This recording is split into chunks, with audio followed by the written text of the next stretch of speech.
General Gotthard Heinrici, commanding Fourth Army, received situation reports during early morning hours of April 16, 1945, documenting that Soviet artillery bombardment of unprecedented intensity had commenced along Seelow Heights defensive positions east of Berlin.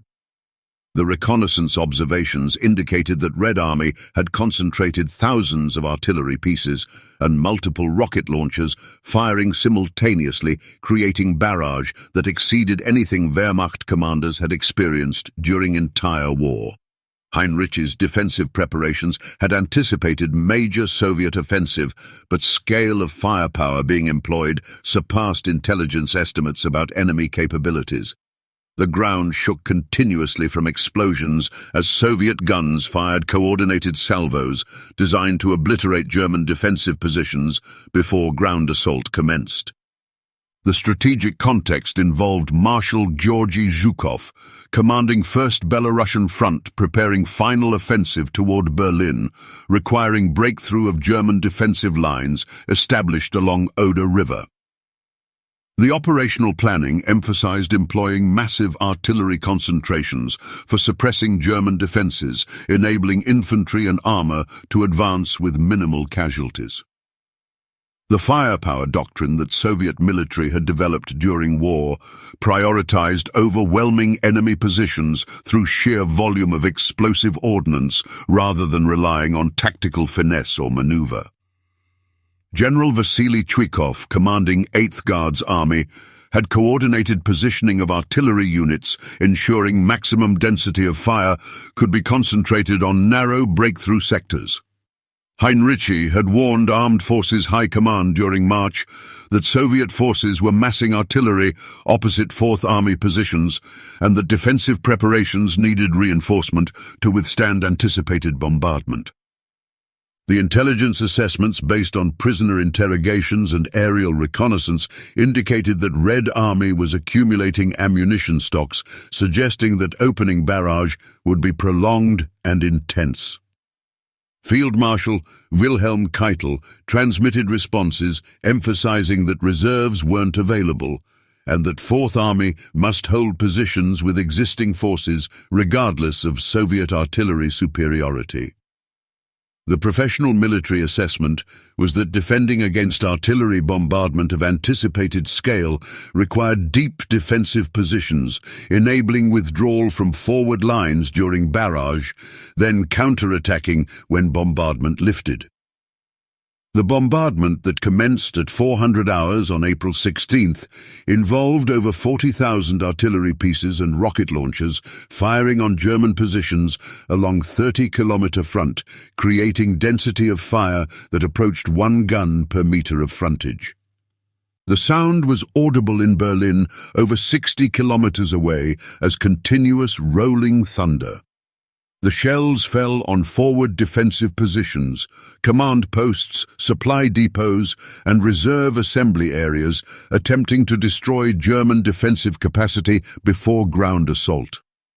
The duration exceeded 30 minutes of sustained fire, followed by pauses, then resumption, creating pattern designed to catch defenders emerging from shelters. General Helmut Weidling, commanding LVI Panzer Corps, reported that communications with forward units were severed by artillery fire, destroying telephone lines, and that radio communications were disrupted by bombardment noise and electromagnetic interference from explosions. The tactical problem was that German commanders couldn't assess damage to defensive positions or coordinate responses to Soviet attacks when they commenced. The defensive doctrine requiring flexible response to penetrations became impossible to implement when command and control networks were destroyed by preparatory bombardment. The Soviet operational concept anticipated that isolating German units through communications disruption would prevent coordinated defense, enabling breakthroughs at multiple points.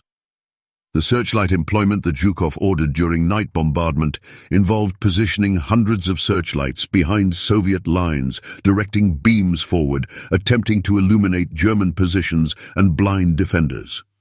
The tactical innovation was intended to enable Soviet infantry to advance under cover of artificial illumination, while German defenders would be disoriented by lights.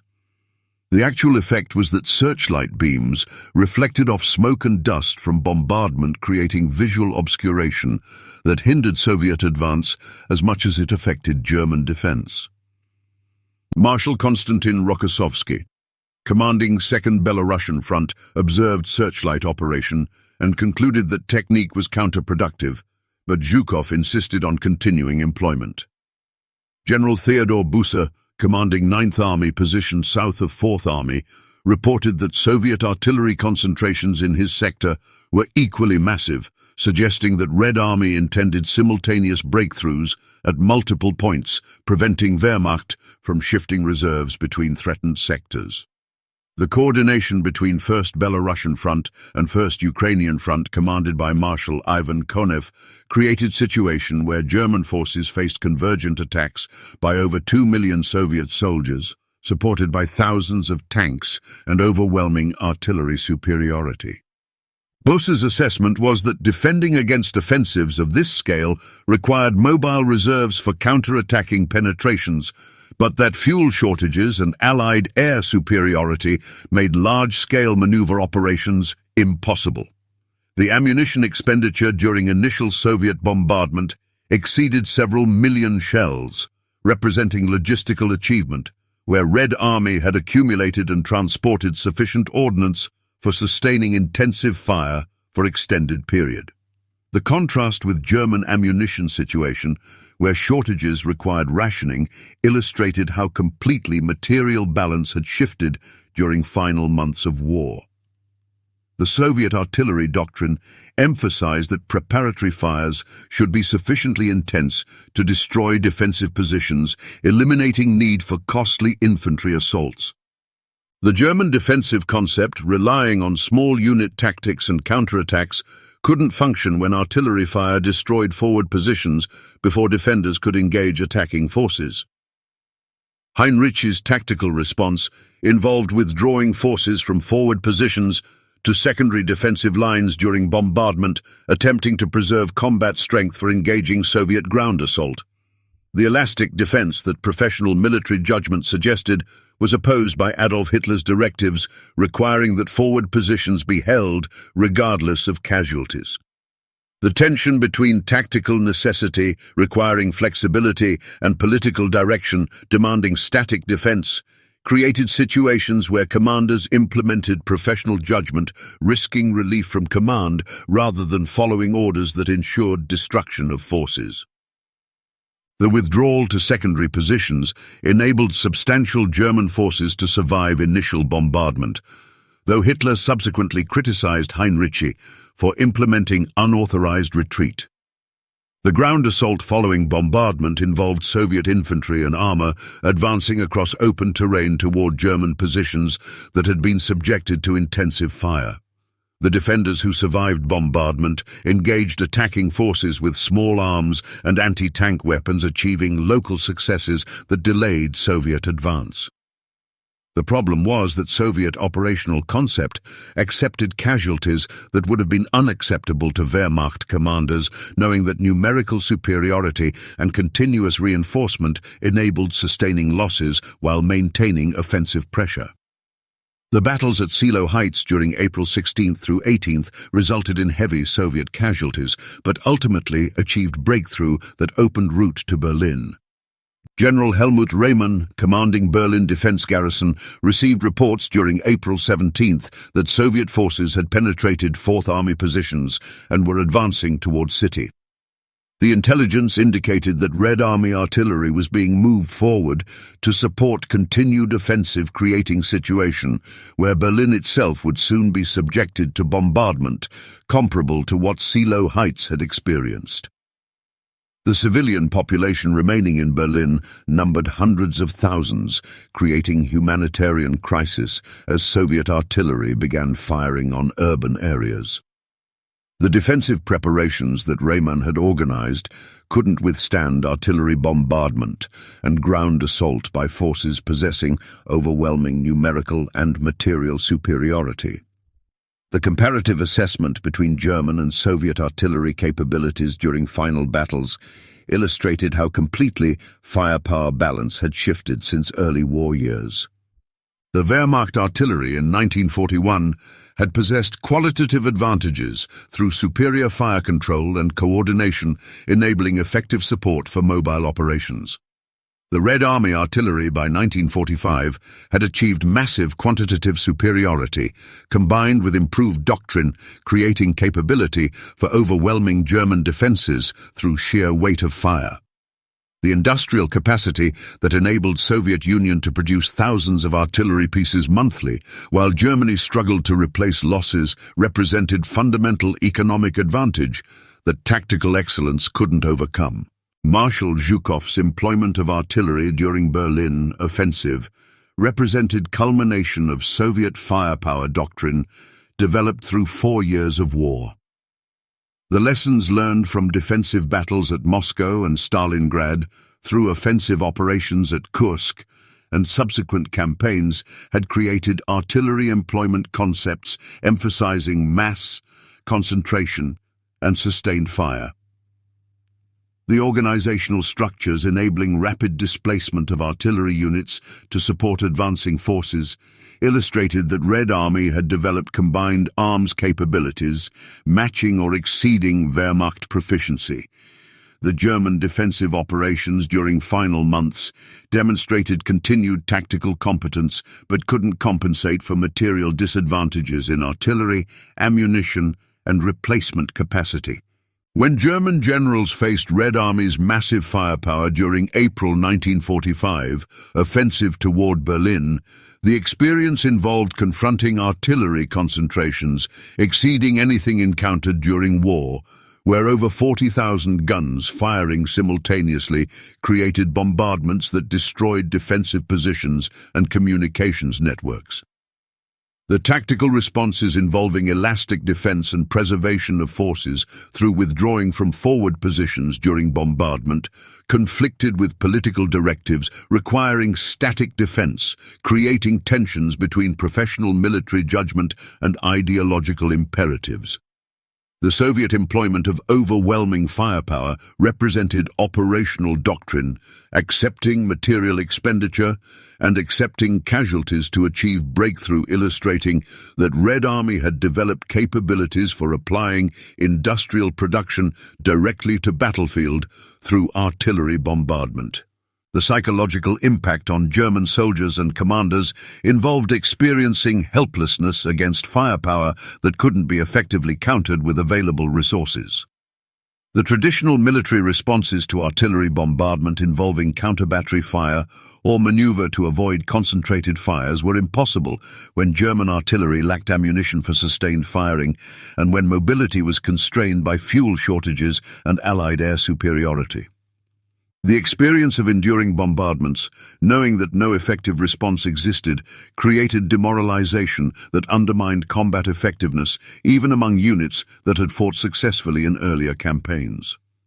The logistical achievement that Soviet artillery concentrations represented involved transporting millions of shells to forward positions, enabling sustained bombardments that German logistics system couldn't have supported at similar scale. The contrast between Soviet capability for accumulating massive ammunition stocks and German situation where artillery units rationed shells illustrated fundamental difference in industrial capacity and supply organization. The railroad networks that Soviet forces employed for moving artillery and ammunition forward operated efficiently, despite combat conditions, while German logistics struggled with Allied bombing, partisan attacks, and fuel shortages, creating supply crises that limited defensive capabilities. The tactical innovations that Red Army employed during Berlin offensive included coordinated artillery and rocket launcher fires, creating simultaneous impacts across broad frontages, preventing German forces from identifying safe areas during bombardments. The Katyusha rocket launchers firing salvos of hundreds of rockets created area saturation fires that psychological impact exceeded their direct destructive effect. The combination of traditional tube artillery providing precision fires with rocket artillery, creating area effects, illustrated that Soviet forces had developed combined arms firepower doctrine, integrating multiple weapon systems for maximum battlefield impact.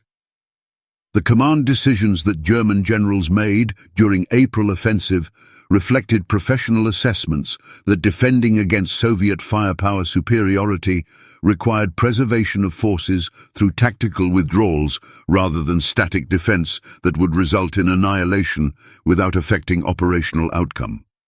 The unauthorized retreats that Heinrici and other commanders implemented represented judgment that saving combat power for defending Berlin directly was more important than holding forward positions that Soviet artillery would eventually obliterate.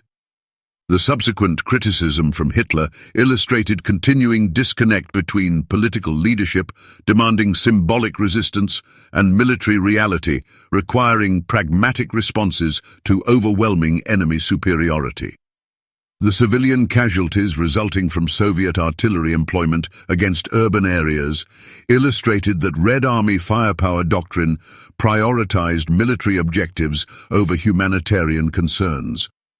The bombardment of Berlin and other German cities during final offensive created thousands of civilian casualties as artillery fired on areas containing military targets without regard for collateral damage. The comparison with Western Allied bombing campaigns showed that Soviet artillery bombardment of German cities was equally devastating to civilian population, while being more immediate and concentrated than strategic bombing had been. The defensive battles demonstrated that German tactical proficiency remained, but that material disadvantages, particularly in artillery and ammunition, made sustained defense impossible when enemy possessed capability for concentrating thousands of guns against narrow sectors, achieving densities of fire that no defensive position could withstand. The legacy of facing Soviet massive firepower was recognition that industrial warfare had evolved to a point where firepower application could overwhelm defensive positions regardless of tactical skill or determination, illustrating that material factors had become decisive in determining battle outcomes more than leadership quality or soldier competence.